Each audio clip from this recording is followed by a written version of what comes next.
see. How are you all? Good afternoon. Let's get into what's happening with this scientist. Well, she really isn't one of the 12 scientists. There are some who aren't specifically scientists. We have to remember that they're called scientists, but some of them are in administrative areas. But she's considered one of the people being most actively searched for right now among these 12 missing scientists in the United States. And it's already been discovered where Melissa is, or unfortunately, where Melissa's body is, near Los Alamos. Let's go to the details, to the information, and also obviously to other news about what's happening in the world. Let's get into all the international news if you're just joining the live stream. This is already the 4th broadcast this month. June started off intense, and well, like every month, well, I welcome you all.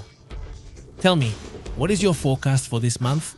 What are you expecting to come or to happen this month of the World Cup, but also of conflicts and other important situations? Thank you very much to the whole community that is joining live. We're here with the news. Go ahead and do it. You already know. You know what you have to do. Let's get into the details. What's happening right now? Look, it's known that Melissa Casias, 54 years old, an employee of the Los Alamos National Laboratory, disappeared on June 26, 2025. Her remains were just found in the Carson National Forest. According to what the authorities say, they confirmed that the remains of a person found there were hers, that it was her. Let's get into the details. From what is known, what's happening with Melissa Casias today? Well, it's obviously been news since last night. They were talking about it. Some media outlets were already reporting it as confirmed. We were waiting for confirmation, but obviously this situation draws attention, especially because, let's be honest, there are a lot of doubts about this particular case. What are the media saying? Let's see if we can put it on the screen. Right? Let's put it in the right place over there. There it is. There it is. Look, that's what some media outlets are saying. I'd like to go over some of the headlines. Univision reports Melissa Casias' remains were found in New Mexico among the 11 missing scientists. Some say there were 11, others 12. Honestly, I have counted 12. Well, 11 is what most of the media are reporting. There it is. I include among the 12 scientists, I include the NASA rocket engineer who died under very strange circumstances, right? But anyway, here we are seeing how just a few hours ago, like 2, 3, 4 hours ago, it has been reported that they found the remains of Melissa Casias, right? Let's also put up the image of Melissa Casias so we can identify who we're talking about, right? She is Melissa Casias, and we're going to tell the details of the case. How did it happen? What is known about this scientist, or about this person who had worked as an employee, let's say an important high-level employee at the Los Alamos National Laboratory? The authorities, first of all, confirmed that a pistol was found near the remains, although at the moment, the authorities have no conclusion as to the cause of death. About this person. What happened to her? We really have to remember. A year went by and the body was discovered by a hiker in the area where United States Forest Service personnel had been carrying out restoration work for months. One of the most striking elements of the case is that, according to the investigation, Melissa deleted the records from her devices, left her IDs at home, left her cell phone, left all her belongings. She left them and walked out alone. Casias was an administrative assistant at the Los Alamos National Laboratory, a historic facility created during the Manhattan Project and since then linked to the development and maintenance of the United States nuclear arsenal. The surveillance footage showed her walking alone along State Road 518 just a few hours after dropping her husband off at the laboratory. Her husband also works there. The article notes that this disappearance is also similar, for example, to what happened with Anthony Chavez, a former worker at Los Alamos, who disappeared in 2025 without leaving a trace. linked to strategic facilities in Albuquerque, also disappeared in August 2025, taking only a pistol and without any identification documents or any information about him. The NASA engineer who was in charge of developing the nuclear thrusters for NASA's deep space travel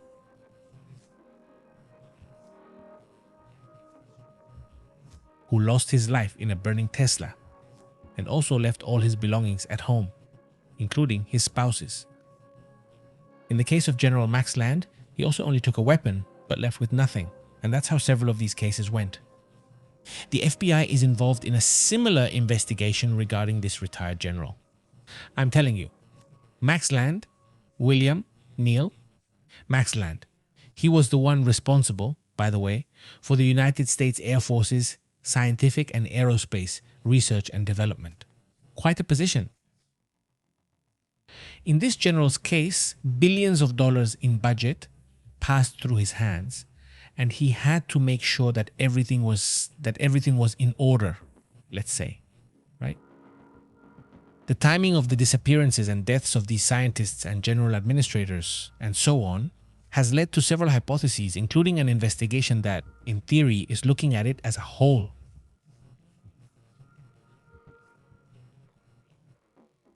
There are some cases that will surely be left out, and other cases that could be included in the same file, so to speak. The report mentions deaths and disappearances of researchers, specifically associated with the JPL, which is the Jet Propulsion Laboratory, and the Los Alamos Laboratory. But for example, there are some other cases that have to do with the medical industry, the aerospace industry, and other areas. The big question now is what happened to him, because I insist, even though many would say, well, it could point to a suicide or something like that. There is no note, nor is there any indication that, well, that's the case. This person, well, specifically had this problem. That issue isn't clear.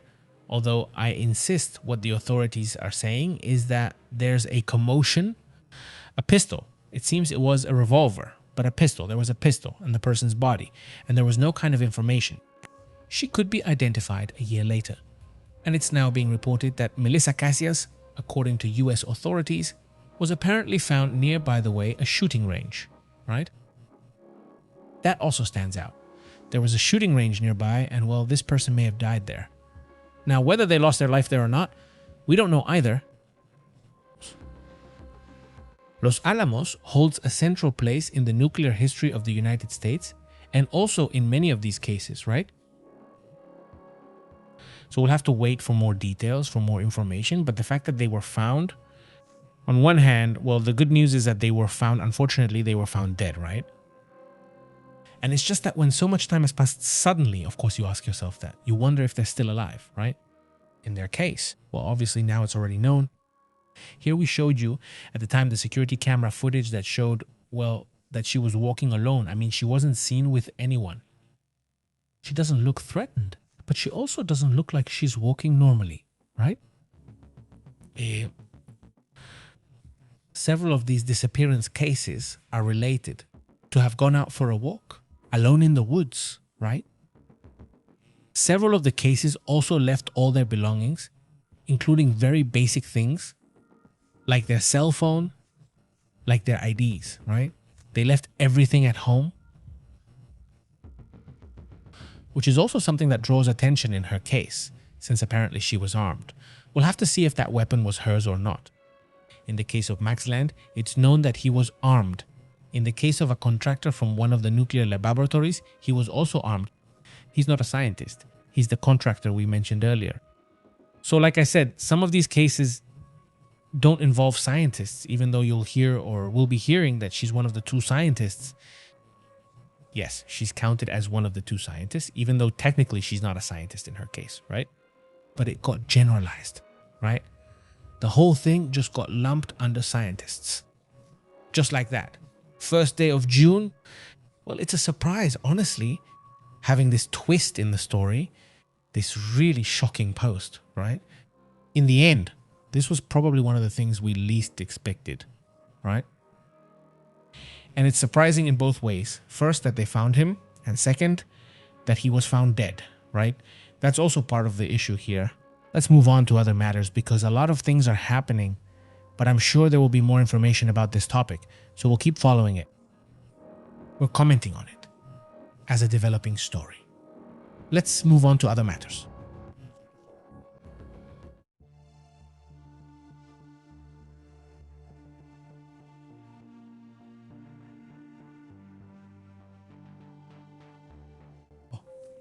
Take a look at what's happening in this whole situation with Iran and all the circumstances they're experiencing right now. Let's see. Donald Trump says that he doesn't care about not negotiating. He just reacted to what Iran said. Iran says, well, no, I don't intend to negotiate, says Iran, because they're shooting at Lebanon. Okay? So he says, Donald Trump says, well, you know what Trump says? Says the President of the United States, I'm not interested whether they want to negotiate or not. I don't care about that at all. But at the same time, he also posts that he's talking with Netanyahu so that Netanyahu and Hezbollah, supposedly they're talking so they won't attack each other anymore. I mean, what does that mean? Well, then it doesn't matter. Let's see. First, let's go to the full statement from the central headquarters of Hatam al-Andiya. This is in Iran. Where does it say the following? This person.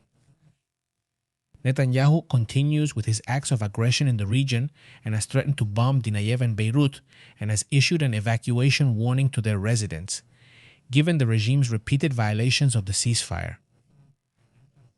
If this threat is carried out, we warn the residents of the northern areas and military settlements in the occupied territories. If they do not want to be harmed, they should leave the area. This is good as it is part of the warnings, for one. On one hand, it tells Israel about certain parts of southern Lebanon and southern Beirut evacuation.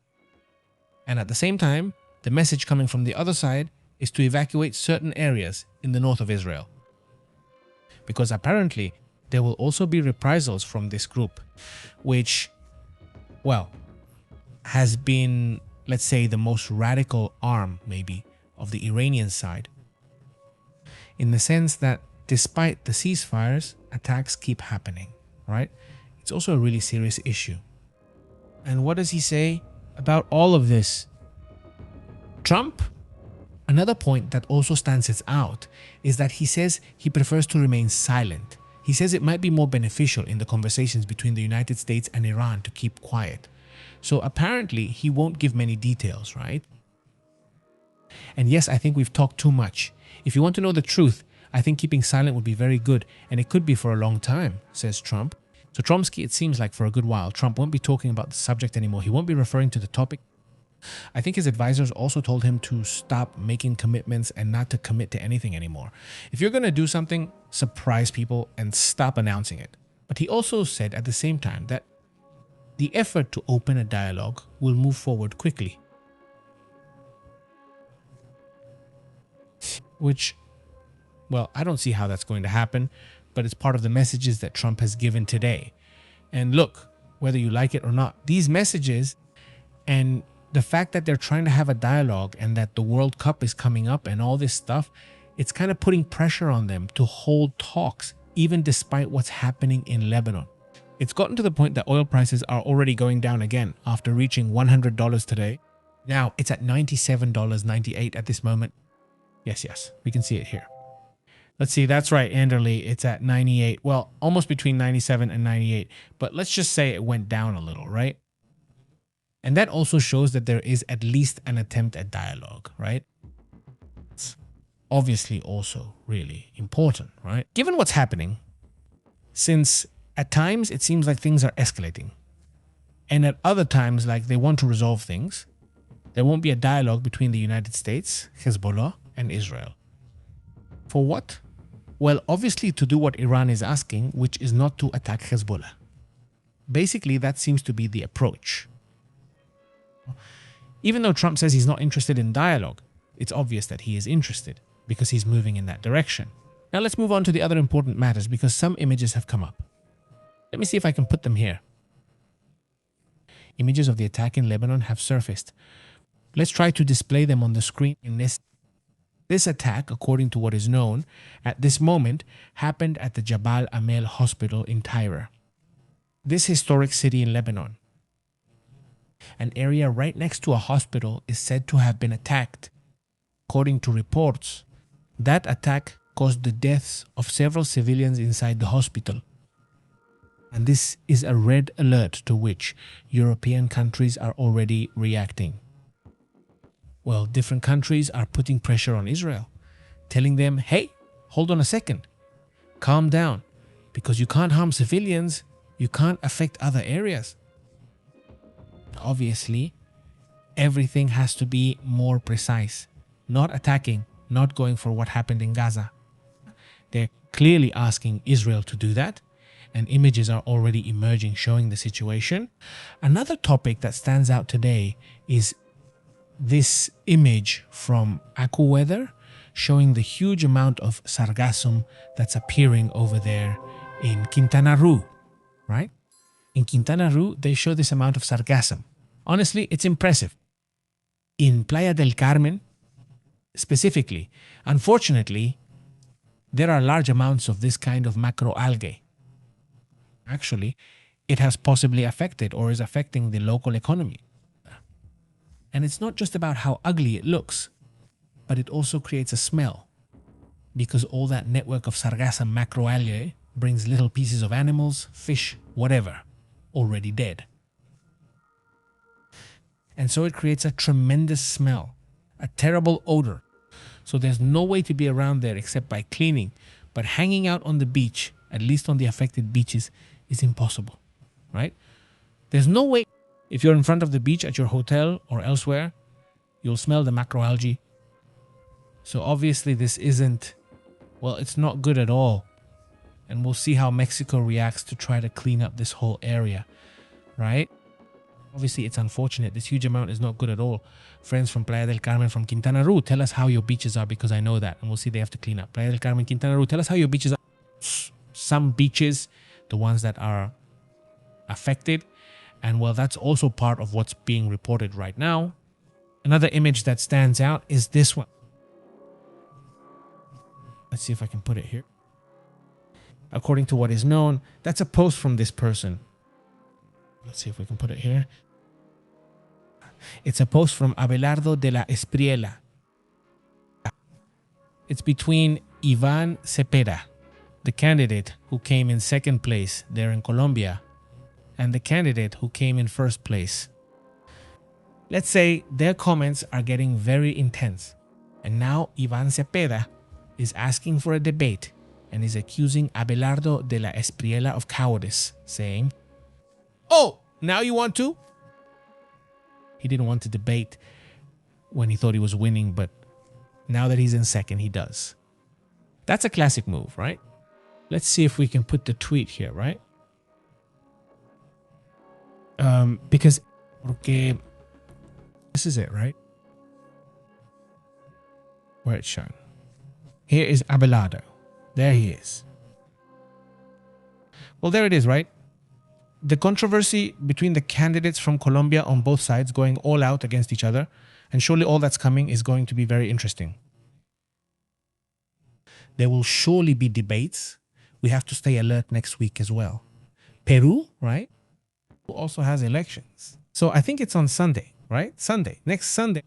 So it will also be super interesting, all that stuff between what's happening in Peru and what's happening in Colombia, since there are possibly shifts happening in the politics of their countries, right? Great. So let's move on to other important matters.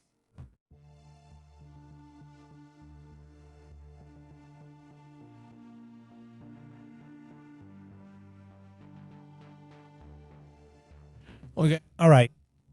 Right now, there's a report about what's happening with Ebola that really catches my attention because there were already suspicions about what I'm going to tell you. This time it's published by The Telegraph, which I find very interesting because, as I keep saying, there were signs of what I'm going to tell you. It was thought that the Ebola problem had been around for longer. I mean, specifically this strain that was already circulating inside the Congo, in the Democratic Republic of the Congo, for some months now. but they hadn't detected it. They had confused it with malaria. You would think, no, well, this person, no, well, they died. No, it must be malaria, right? And so on, case after case. And suddenly, when someone realizes, a nurse who is the one who is known as case 1, saying that, well, she notices, I don't know if it's the doctor, the female doctor, whatever, but they discover that this nurse had Ebola. So then the situation starts to change completely. But it turns out that the problem could have been there since January. At least the hidden clue for months had been threatening and, let's say, developing the issue of Ebola with this strain. Since January at least, the entire timeline of this outbreak is being rewritten, and it is exposing serious failures in health containment, international, and the inability to detect that kind of problems. Local doctors in the Democratic Republic of the Congo, a country with, well, one of the greatest riches, so to speak, right? Of all kinds of minerals and whatever you want, they have it. Uranium, some of the best areas for hydroelectric power, for example, which also aren't developed because, well, right, there are too many problems. But according to information, several international humanitarian organizations have been determining that the case could be, let's say, active since at least January. If the version is confirmed, the virus would have been circulating silently for at least 4 to 5 months. According to the authorities, the Congolese Minister of Health confirmed that the outbreak officially began or was discovered on May 15. But well, there it is, right? I mean, well, that's it. No, I got full this. It must have been around February, but it could have been March or February, around that time, which is when it was revealed. Now they say it would date back to January. At least there would be cases that can be traced. 1,077 suspected cases, right? And the number of suspected deaths is also increasing, which will also be updated soon. Uganda is now reporting confirmed cases, making it more likely this is already occurring. It increases the fear that this is in Uganda and South Sudan as well, where there are also officially confirmed cases. And here, what's curious, what's interesting, if this had already been present months earlier, those Ebola cases could be circulating in other countries. And maybe they haven't realized it yet, right? That could also be part of this analysis. The World Health Organization admits operational difficulties. The officials say that diagnostic kits are being distributed to increase the capacity to truly track potentially infected contacts.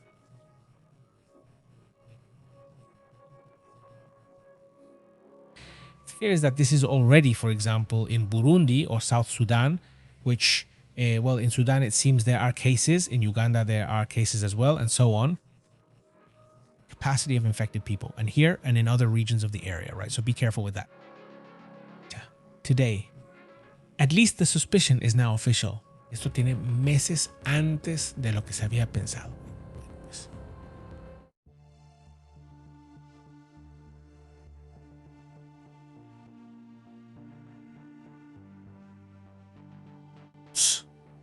Now, other important matters about what's happening in the world, according to what is known, according to what is being reported right now in Russia.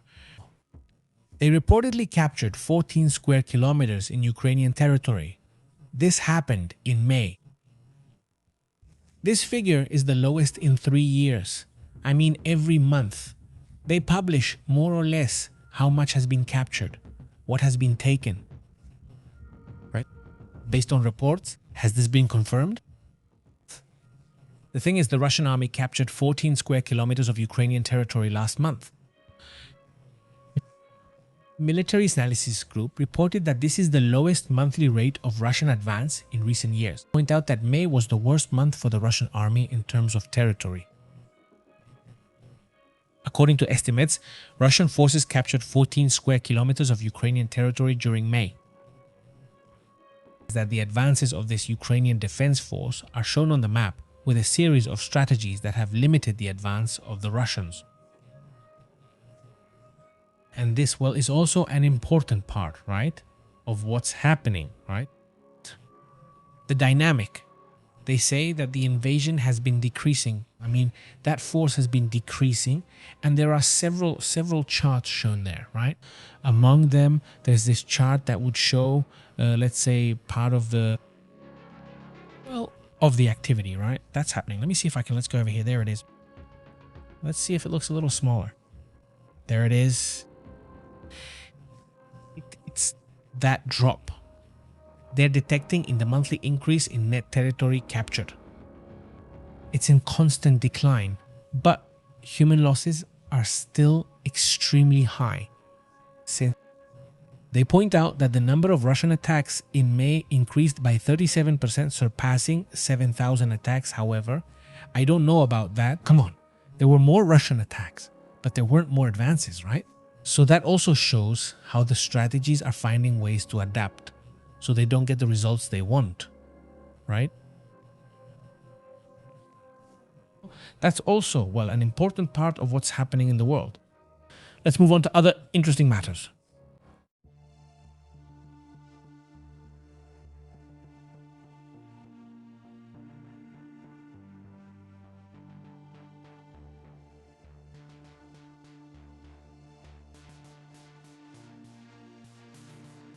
About the other topics, also interesting. Are more images coming out of what happened over there in Lebanon? Let's see if we can show more images of the nearby buildings where the explosions happened, since the firefighters are working there. Here's another image, right? That's also, well, part of what's happening. It's really something quite tremendous. I mean, in the end, this is what it looks like, right? War, conflict. So, well, I was telling you that Donald Trump has been making a series of posts today where he claims that he has his own plan, right? And in light of this, let me show you the next image. This is the post that Donald Trump made after Iran declared that there would be no negotiations. Well, what I'm telling you is basically that he doesn't care, right? Donald Trump says that he will be talking with Netanyahu, right? To talk about the Hezbollah issue, right? To try to prevent the escalation from continuing, because obviously that's supposedly what they want to avoid, right? So that's also part of what's happening right now. Let's move on to other important points.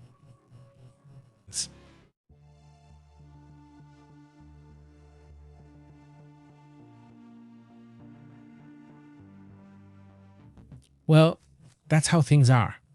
There will probably be more updates soon, but at least that's how things stand for now. That's what catches my attention the most, especially the issue with the scientist. I think it's a surprise, isn't it? Because some of the missing people listed there have been missing for years, right? Well, just the case of Nancy Guthrie, who, I mean, she's not one of the scientists, obviously, but the case of Nancy Guthrie also. No sign, not even a trace, right? About the general, because of his rank for being a retired general, they've looked for him everywhere and haven't been able to find him. Well, about the general, because of his rank for being a retired general, they've looked for him everywhere and haven't been able to find him. But I mean, well, and look at her case, right? That they found him near a shooting range, supposedly, right? That's also something that's obviously being investigated, and hopefully there will be results soon. I suspect what you're going to say, right? But well, let's just wait, okay? Pepe Yer, my cousin's boyfriend, says he works at the original Joe's in Daly City, California. He got to serve Adam Sandler and his family. That's crazy. It's art. That's crazy. That's crazy. This one? Not now. Well, so how is it? Cool? I hope so. I hope so. He says, how have you been? Tocayo Angie, how are you? How have you been? Hello there. Adilson Eliseo. Greetings to the whole community. Awesome. Who else is out there? Anna Hughes. What's up, Big Sega? Hi, Big. How are you? Anna Hughes here. Thanks for being a channel member, and thanks to all members for your support. Karim says the baby. Thank you for your thorough coverage of the disappearance of the scientists. Trump is incorrigible. Says, greetings, Karim. How have you been? Thank you so much for your comment. And yes, we have to keep following the topic of the scientists. I find the subject very, very interesting. And also, well, with several points that are concerning, right? Because, well, assuming that some of those cases are to take them away, for what purpose, right? Or if it's to eliminate them, well, also for what purpose, right? In her case, it's not specifically about being a scientist, but she is considered a person of very high importance because of her access to areas that very few people had. Says Fernanda Navarro, how have you been? Greetings, Fernanda. Hi there. Greetings, good afternoon. Leonardo PPS Perez says the economist Jojo Sinclair. From the previous ones, the previous World Cups. From the previous ones, about World Cups, you know that sometimes the Netherlands will... He says he has a system that has had good results 3 times. He says, well, there it is. And several of you have said that the Netherlands is also a country that should be considered among the potential World Cup winners, right? And Imelda, how have you been? Raul Garman Cesar, right? Will there be a surprise? Will it be the same as always, right? Omar, how are you? Greetings all the way to Miami. Thank you very much, Omar. Greetings, Raul. How are you? Hi there. A big hello to you too. Tino, how have you been, Tino Baroga? Hi there. Marisol Terceros, how are you? How are you doing? Greetings all the way to Connecticut there in the United States and to the whole community that joins us from different countries. The entire Hispanic community is all over the world, right? So it's really great to be able to talk here now with all of you. Hey, well, I'll be back in a little while because it seems like Monday, June 1st, 2026 is a really busy day, right? We'll keep you updated. Hope you're well and have a great day. I recommend the channel. Please share it. Best regards. Take care. See you later.